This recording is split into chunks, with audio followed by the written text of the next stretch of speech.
Hola, muy buenas tardes, bienvenidos a esta Ruta 2021 al día. Yo soy Blanca Becerril y a nombre de mi compañero Alejandro Cacho le agradezco que nos acompañe. ¿Y qué le parece si arrancamos?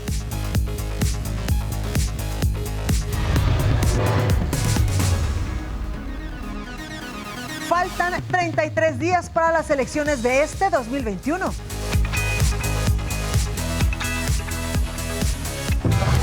El Tribunal Electoral aceptó la impugnación de Morena contra la candidatura de Maru Campos, esto en Chihuahua. Lorenzo Córdoba criticó la eventual reforma electoral, afirma que sería un ajuste de cuentas. La violencia electoral no da tregua. 63 candidatos piden protección en Guerrero y también en San Luis Potosí.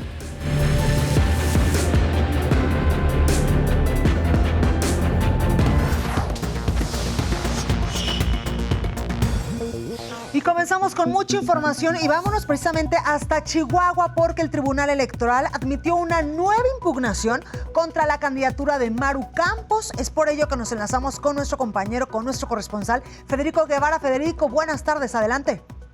Muy buenas tardes. Efectivamente, como tú bien comentas, la Sala Superior del Tribunal Federal admitió la impugnación promovida por Morena en contra de la candidatura de María Eugenia Campos Galván en la coalición del PAN-PRD. El pasado 3 de abril, el Instituto Estatal Electoral no aceptó el registro como candidata y por lo tanto Movimiento Ciudadano, Fuerza por México y Morena presentaron un nuevo recurso que deberá ser resuelto por el Tribunal Superior del Poder Judicial de la Federación. Los partidos políticos antes mencionados consideran inconstitucional la candidatura al estar esta candidata vinculada a un proceso en donde presumiblemente recibió 10 millones de pesos por parte del exgobernador César Duarte y además recibió otro dinero extra por parte de constructores, lo que se llama moche. En fin, las campañas continúan. María Eugenia Campos, este es su cuarto amparo que presenta y pues anda encampañada, pero también con amparo debajo de la mano. Y esto ha generado un ambiente, insisto, de mucha efervescencia, de muchas contradicciones, ya que el escenario general que se vive es de confrontamientos entre los diferentes partidos políticos que más que andar haciendo propuestas políticas, claro, se la están pasando haciendo denuncias unos contra otros. Pues ahí la información, como siempre. Muchas gracias, Federico. Aquí estamos a la orden, muy buenas tardes. Gracias. Pero vamos a revisar las encuestas precisamente de Chihuahua porque la carrera hacia la gubernatura de ese estado de la República está muy apretada entre Juan Carlos Loera de la coalición Morena, PT y Nueva Alianza, quien tiene en estos momentos el 33.3% de la preferencia electoral, y María Eugenia Campos de la alianza PAN y PRD con el 32.8%. Los indecisos en Chihuahua representan el 11.9%.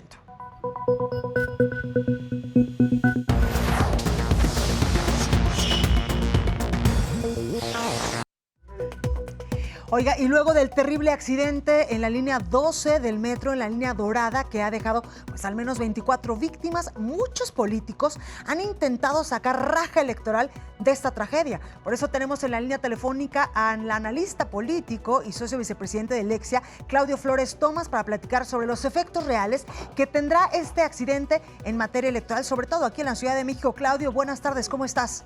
Buenas tardes, Blanca, un placer. Muchas gracias por invitarme a este espacio informativo. Gracias, Claudio. Oye, tú que eres analista político, que le sabes mucho a estos temas, cuéntanos, pues, ¿qué es lo que estás viendo en las últimas 24 horas con estos actores políticos que a veces sin escrúpulos tratan de sacar, pues, raja política en medio de un proceso electoral? Exactamente, es que además es en un proceso electoral que está teniendo tanta polarización, ríspidez, una elección que de veras hemos escuchado de todos los tonos, mi querida Blanca. El oportunismo también puede ser una manera, digamos, de capitalizar esta terrible tragedia.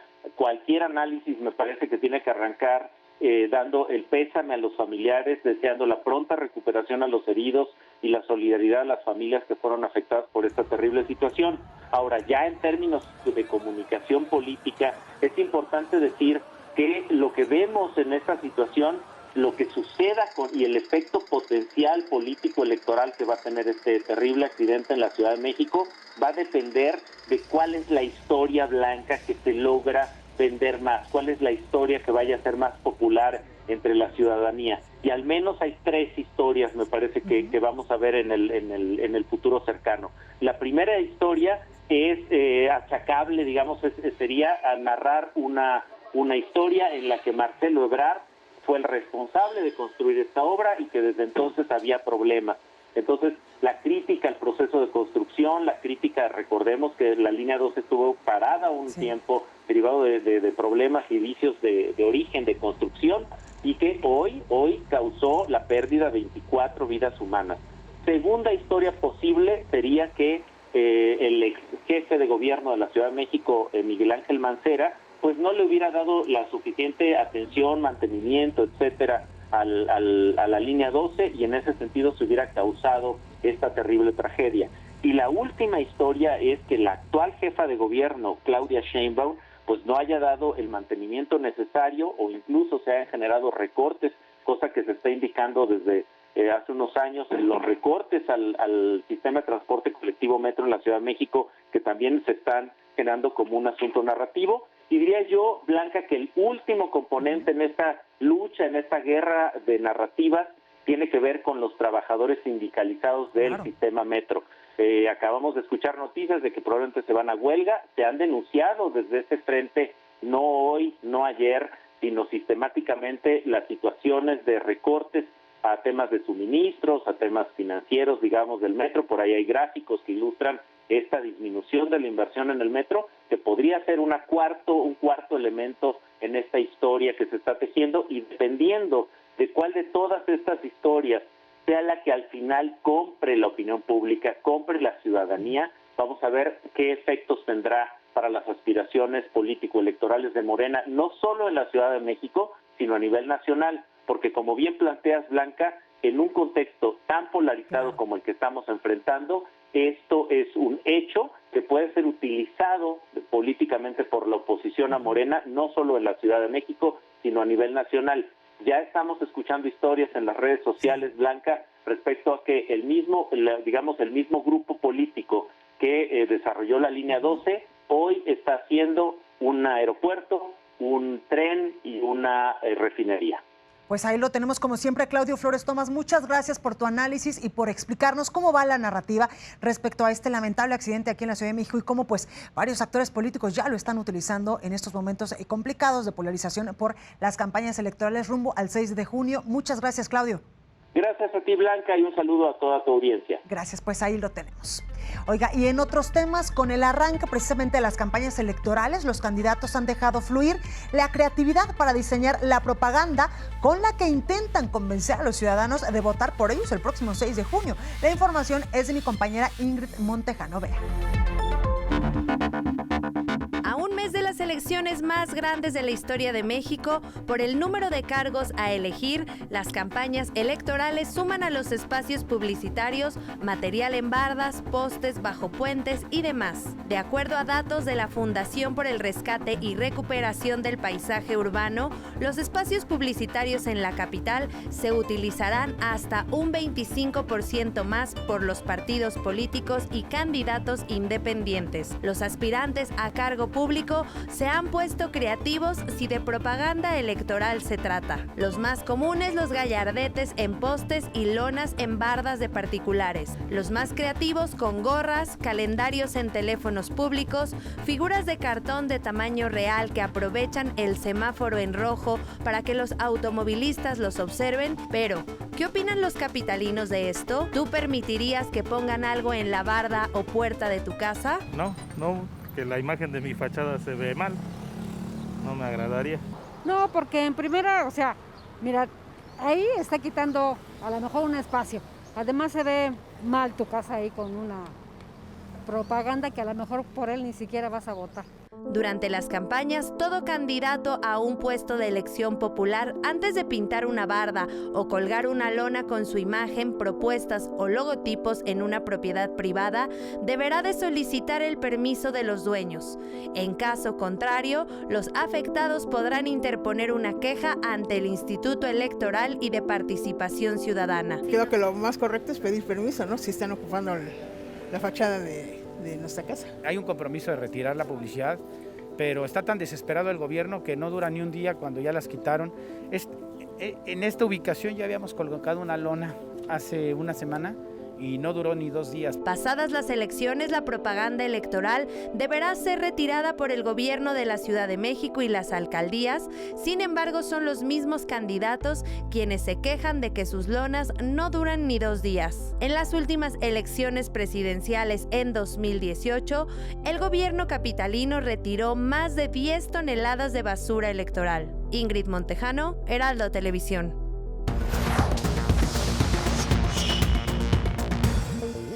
Y es momento de ir hasta el bello estado de Campeche, donde avanzan las campañas electorales, y por eso nos comunicamos con una de las favoritas al gobierno estatal, Laida Sansores, candidata de Morena y del Partido del Trabajo. ¿Qué tal, candidata? Buenas tardes, ¿cómo está? Muy bien, Blanca, mucho gusto, muchas gracias. Gracias, candidata. Cuénteme cómo anda la campaña, cómo va. Mira, nosotros felices. Y aquí, bueno, cada quien saca su encuesta, son unas robóticas. Aquí una que salió de Abundis, que se presentó, dio las explicaciones, nos pone muy por arriba, pero creo que yo, más que basarme en las encuestas, que además dicen que fotografías del día, es el pulso que tienes de la sociedad, y creo que estoy viviendo pues la campaña más entrañable. Es la 9ª campaña que hago en mi vida y nunca había tenido esta reacción tan cariñosa, tan cálida de la gente. Así que lo estamos disfrutando mucho y muy optimistas.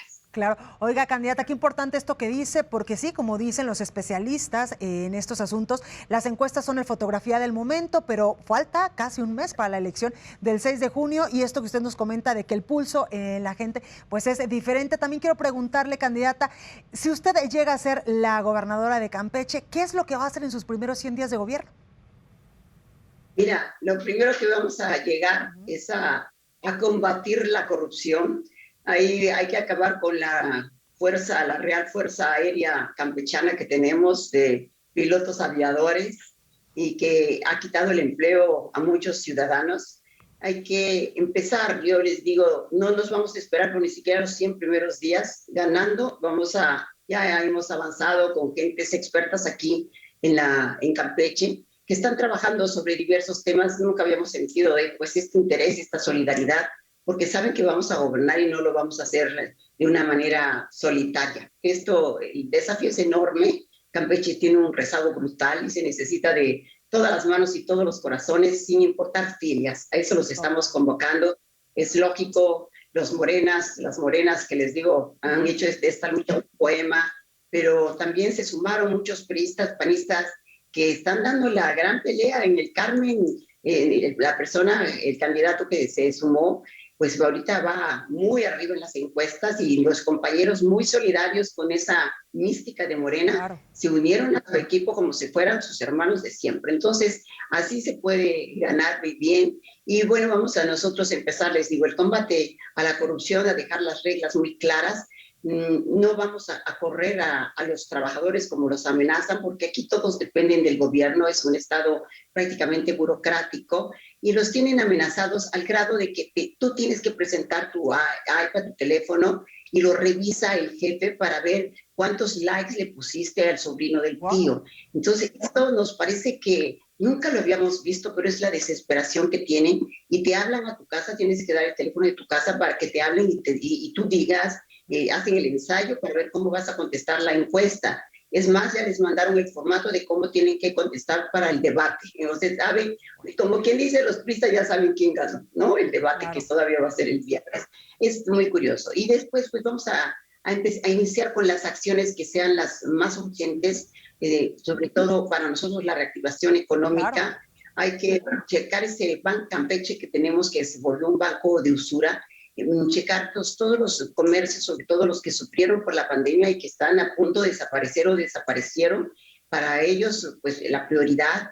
Y tendremos también que empezar a buscar en los espacios para, claro, involucrar a jóvenes empresarios, a mujeres empresarias, que ahorita se necesita pues sobrevivir muchas, claro, veces, y creo que estamos todos dispuestos a que si no hay corrupción, aquí 6 familias acaparan todos los contratos. Tendrá que haber transparencia. Vamos a diseñar un sistema que sea muy rápido para quien quiera establecer una empresa en Campeche.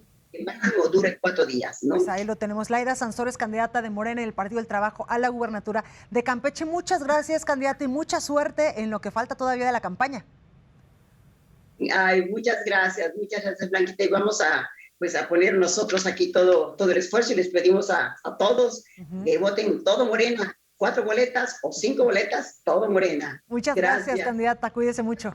Bueno, pues ahí la entrevista. Y ahora revisemos precisamente las encuestas allá en Campeche. Eliseo Fernández Montúfar, de Movimiento Ciudadano, tiene el 33.1% de las preferencias electorales. Y Laida Sansores, la que usted acaba de escuchar, la candidata de Morena y del Partido del Trabajo, registra el 31.1% de las preferencias. Luego está Cristian Castro Bello, del PRI, PAN y PRD, con el 20.6%. Allá en Campeche el voto indeciso es del 11.2%.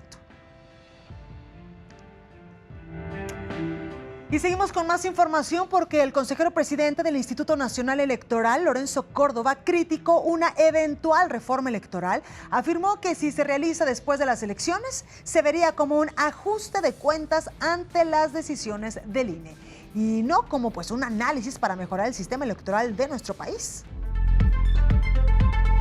Y ahora le cuento que a partir de este mes de mayo inicia la prueba piloto para que las personas en cárcel sin sentencia puedan emitir su voto en las próximas elecciones. Organizaciones civiles piden transparencia para observar este proceso para que en el año 2024 no se presente ninguna irregularidad. Aquí el reporte de mi compañero Amado Azueta.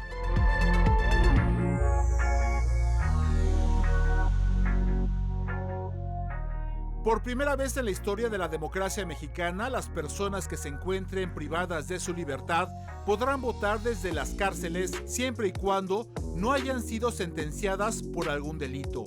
En febrero de 2019, una determinación del Tribunal Electoral del Poder Judicial de la Federación a favor de 2 indígenas tzotziles encarcelados en la prisión de La Mate, en el estado de Chiapas, abrió esta posibilidad. En este país, alrededor del 40% de las personas están sin sentencia. Para que tengamos una idea, las 2 personas tzotziles que han promovido este caso llevan 16 años esperando una sentencia. Esta prueba piloto, que se aplicará en 5 centros federales de readaptación social, como son Sonora, Guanajuato, Chiapas, Morelos y Michoacán, presenta algunas deficiencias, advierten organizaciones civiles. Creo que no hubo tiempo para poder planear, por ejemplo, para garantizar el derecho del acceso a la información de las personas privadas de libertad, que conozcan las plataformas de los diferentes partidos políticos. Pues evidentemente no está dando tiempo, por ejemplo, para que también los partidos políticos pudieran escuchar a las personas privadas de libertad. Otro error corregible de esta votación, que se realizará por correo postal los días 17, 18 y 19 de mayo, es que no hay garantías de transparencia ni observadores electorales. Creemos que esto puede llevarse como a una reflexión mayor al interior del INE y tomar una decisión. El INE creo que si puede organizar la elección más grande de toda Latinoamérica, podrá abrir el espacio a observadores electorales en 5 centros penitenciarios. En esta votación piloto, 2.185 personas en cárcel y sin sentencia pidieron participar. Y estas expertas se preguntan, ¿qué pasará cuando este modelo se aplique en las elecciones presidenciales de 2024? Pero en 2024 serán alrededor de 100,000 y eso te puede cambiar una elección. Necesitamos sentar un precedente de la importancia que tiene un proceso de observación electoral y de transparencia, incluso dentro de los centros penitenciarios. Un aspecto positivo que sí advierten en estas votaciones es que obligará a los actores políticos a mejorar la vida en las cárceles. Un candidato ya sabe que un número grande de personas puede o no votar por su plataforma, entonces probablemente podemos lograr que incluyan las propuestas de esta población, propuestas que puedan beneficiar a las prisiones, que puedan beneficiar los modelos de reinserción, porque saben que pueden ganar o no un voto. Las 2 entrevistadas confían que los próximos 30 días lleguen a un acuerdo con el INE para establecer un modelo de vigilancia del voto en las cárceles. Amado Azueta, Heraldo Televisión.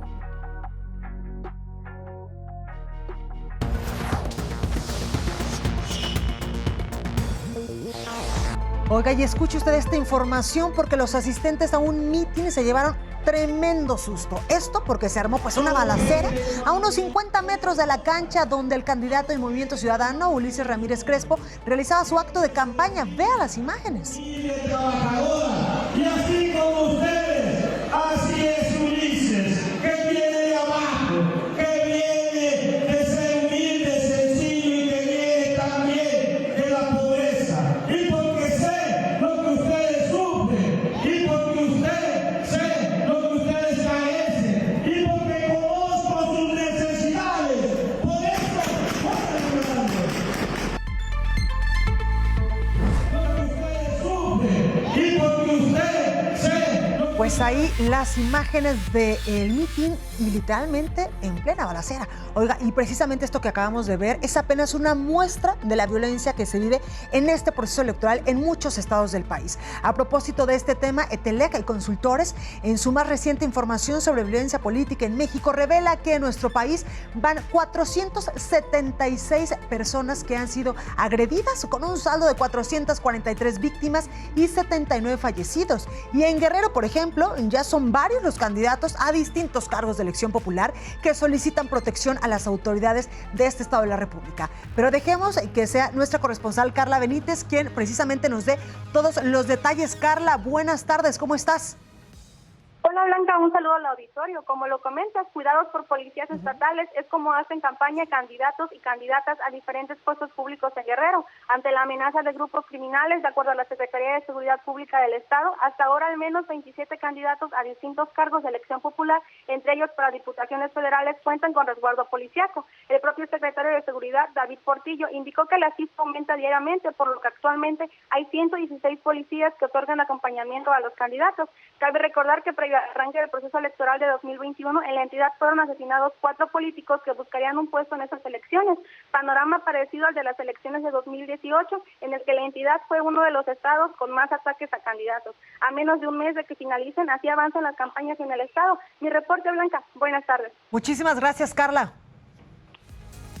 Ahí la información. Oiga, ¿y qué le parece si precisamente vamos a las encuestas del estado de Guerrero? ¿Cómo se está moviendo la preferencia electoral? Bueno, pues a continuación le vamos a dar precisamente estos números, por supuesto, de las encuestas que mes con mes estamos realizando aquí en el Heraldo de México. Pero antes, ¿qué le parece si vamos a un breve corte? Yo regreso con más. Esto es Ruta 2021 al día. No se vaya.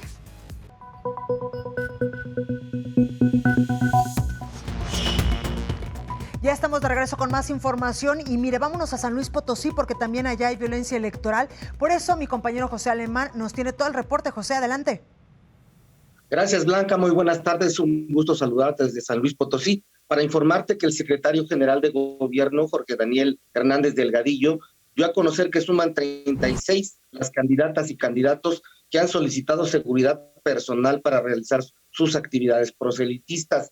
Blanca, el funcionario estatal, precisó que no todos piden el resguardo porque se sienten amenazados o intimidados, sino que accesan a zonas donde sienten peligro o hay antecedentes que así lo demuestran. Blanca, finalmente decirte que San Luis Potosí desafortunadamente ocupa el deshonroso primer lugar en cuanto a solicitudes de seguridad personal en estas campañas electorales. Pues ahí la información, José Alemán, gracias. Muy buenas tardes. Buenas tardes. Bueno, y esto fue todo por hoy en esta Ruta 2021 al día, pero aquí los esperamos el día de mañana a la misma hora por el canal 10 de Del Heraldo Televisión. Que tenga una excelente tarde.